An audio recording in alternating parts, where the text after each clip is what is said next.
देखिए long question क्या कहता है, कहता वस्तु विनिमय प्रणाली की कठिनाइयों पर प्रकाश डाले।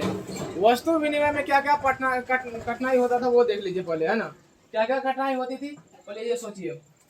अभी मान लीजिए हम कोई वस्तु लेके बाजार गए, पहले बोले थे उस दुकानदार को उस वस्तु को जरूरत है कि नहीं है ना, जरूरत रहेगा तब ना लेगा, अगर जरूरत नहीं रहेगा तो क्या लेगा, नहीं लेगा। तो इसी को हम लोग क्या कहते हैं, आवश्यकता के दोहरे संयोग का अभाव। आप लोग समझिए, कहता वस्तु विनिमय प्रणाली में वस्तुओं की अदला बदली होती थी कि नहीं होती, बोलिए। वस्तु विनिमय में क्या होता था, वस्तु की अदला बदली। लेकिन दिक्कत यह थी कि आवश्यकता नहीं था कि एक पक्ष की वस्तु की आवश्यकता दूसरे पक्ष को भी हो। अभी मान लीजिए कोई एक दुकानदार है, उससे हमको कपड़ा लेना है, क्या लेना है, कपड़ा लेना है। गए उसके पास हम चावल लेके, वो कहा कि भाई मेरे पास तो चावल है ही, है ना, हम नहीं ले पाएंगे, नहीं कपड़ा दे पाएंगे, ठीक है, यहाँ दिक्कत हुआ नहीं हुआ। फिर हम गए दूसरे दुकानदार को कहे कि भैया मेरे चावल ले लो और मुझे कपड़ा दे दो, वो भी कहा नहीं नहीं देंगे, मेरे पास चावल है ही। फिर हम इसी तरह पूरा त्रिवेणीगंज घूम गए। तो बोलिए इसमें कठिनाई हुआ नहीं हुआ। यही कह रहा है यहाँ पे, कहता कि तब पहले पक्ष को वैसे व्यक्ति की तलाश करनी पड़ती थी जिसको उस व्यक्ति की आवश्यकता हो। अब जिसको चावल का जरूरत पड़ेगा उसी से हम वस्तु लेंगे। इसमें बोलिए कठिनाई हुई कि नहीं हुई, इसमें कोई दम है, समझ लीजिए, खत्म कहानी है।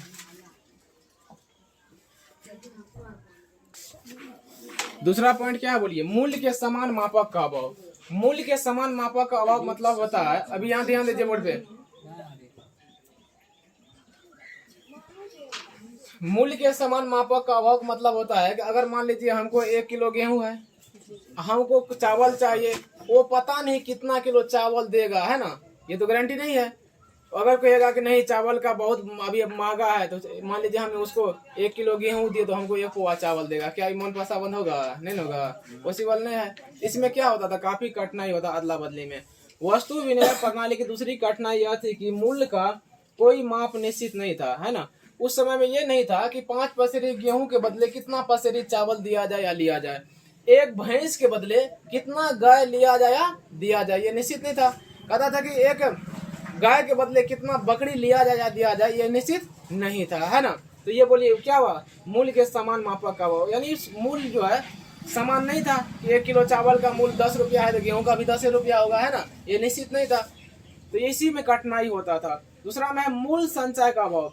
वस्तु विनिमय प्रणाली में मूल्य संचय की कठिनाई थी। व्यक्ति ऐसे वस्तुओं का उत्पादन करता था कि उसे अधिक दिनों तक असंग्रहित कर रखा नहीं जा सकता था, वे नष्ट हो जाती थी, अनाज में घून लग जाती थी। अभी देखिए वस्तु संचय का भाग मतलब होता है कि वस्तु का हम लोग अधिक दिनों तक नहीं स्टोर करके रख पाते थे। आजकल ड्राम है ना, लोग ड्राम में रख लेते हैं, बढ़िया बढ़िया फ्रिज है, फ्रिज में रख लेते हैं, जो खत्म नहीं होता था। पहले के जमाने में ये सुविधा नहीं था, तो क्या करता था लोग, ऐसे लगता था अनाज को कहीं ढेरी करके, उसमें क्या लगता था, घून लग जाता था, कीटाणु लग जाता था, जल्दी नष्ट होता था, है ना। यही कहता है कि संचय करने में अभाव होता था, स्टोर करके रखने में अभाव होता था।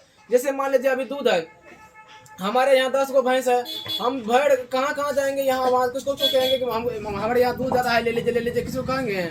अगर मान लीजिए कोई लिया तो ठीक है, नहीं लिया तो बर्बाद होगा कि नहीं होगा।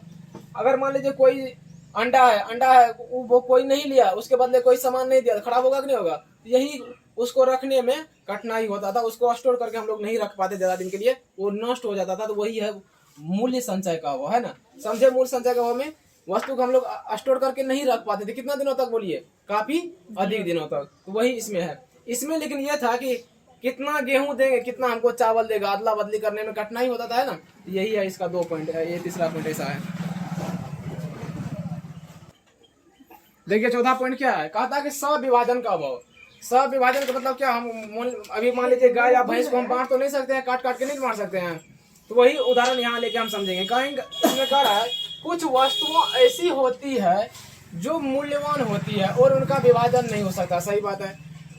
एक व्यक्ति के पास गाय है और बदले में बकरी, मुर्गी या आलू, फल आदि की जरूरत है, ये सब अलग अलग व्यक्तियों के पास थी, तो गाय काटकर नहीं दिया जा सकता था। बोलिए अभी मान लीजिए हमको गाय है, लेकिन हमको चाहिए क्या, बोलिए, बदले में बकरी चाहिए, मुर्गी चाहिए और आलू और फल चाहिए। क्या ये जो है बकरी किसी और के पास है, मुर्गी किसी और के पास है, आलू किसी और के पास, फल किसी और के पास है। बोलिए सिर्फ मेरे पास क्या है, गाय है, तो हम गाय का क्या क्या काट के देंगे सबको, जो वो हमको दे देगा। ये काटना संभव था, नहीं संभव था। तो यही कहता है कि सविभाजन का अभाव इससे होता था। अब क्या है, भविष्य के भुगतान की कठिनाई। भविष्य के भुगतान कठिनाई का मतलब होता है कि अभी मान लीजिए हम किसी से गाय ले लिए, उसका 1 साल 1.5 साल तक उसका दूध आराम से खाए, उसका गोबर का उपयोग किए, बाद में फिर उसको गाय लौटा दिए, बोलिए उससे क्या फायदा होगा, देने वाले कुछ फायदा होगा? यही कारण भविष्य के भुगतान की कठिनाई।